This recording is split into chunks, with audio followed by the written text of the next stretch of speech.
here we have a very common weed that a lot of people know about. It was the first medicinal weed plant that I learned about. It's plantain. This is narrow leaf plantain, and it grows everywhere.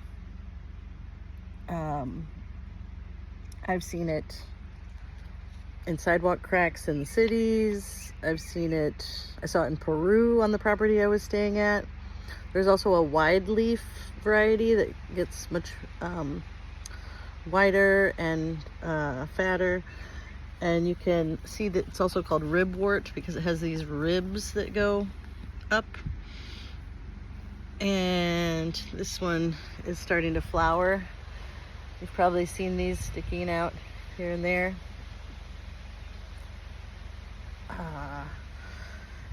And so you just take the leaf. It's totally edible. I'm not swallowing it because I'm making a spit poultice. So it's nature's bandaid. You can chew it up and make a little wad out of it, and then put it on a bug bite. It draws out the venom out of stings and bites. It's anti-inflammatory, antimicrobial, antibacterial. It is antiviral. So yeah, I don't really use Neosporin much. I use plantain. You can also dry the leaves, so you have it in the winter, and then just rehydrate them a little bit with some hot water and use it that way.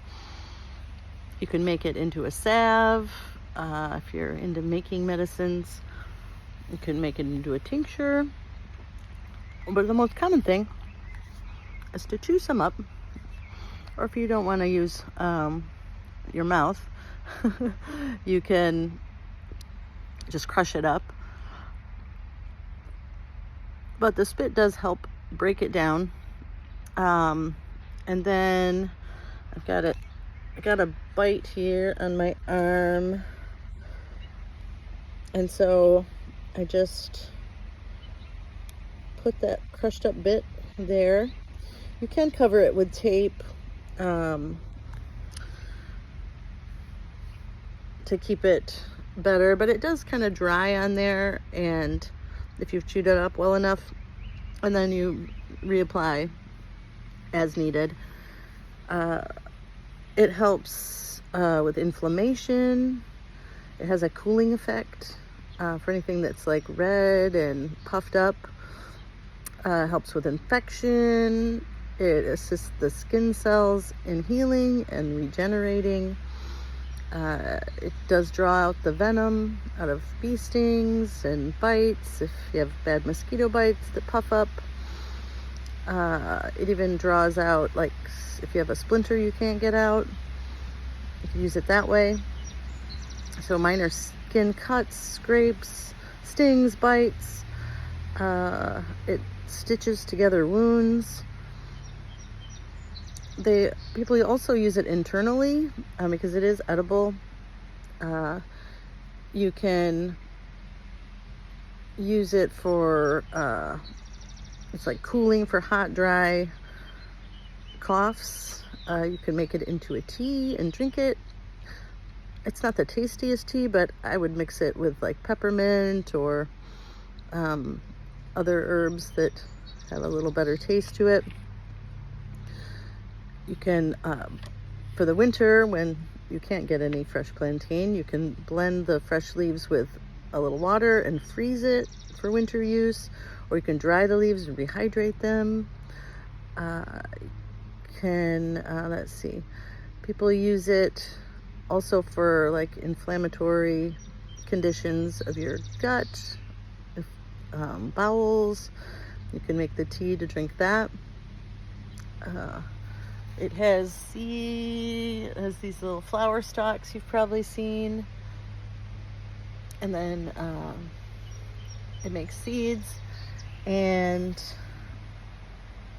yeah, so nature's Band-Aid.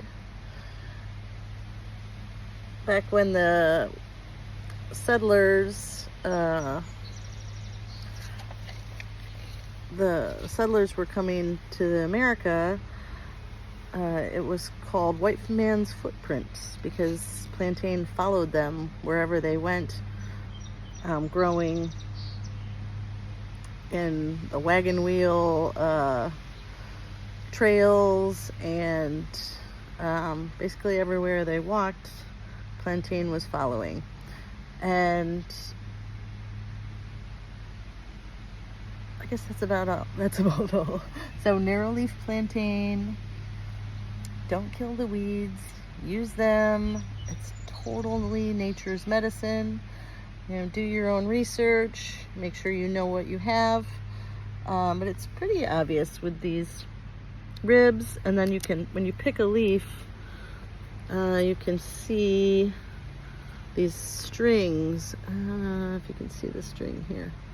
There's like these little strings in the ribs that sometimes stick out. Let's see if I can find one.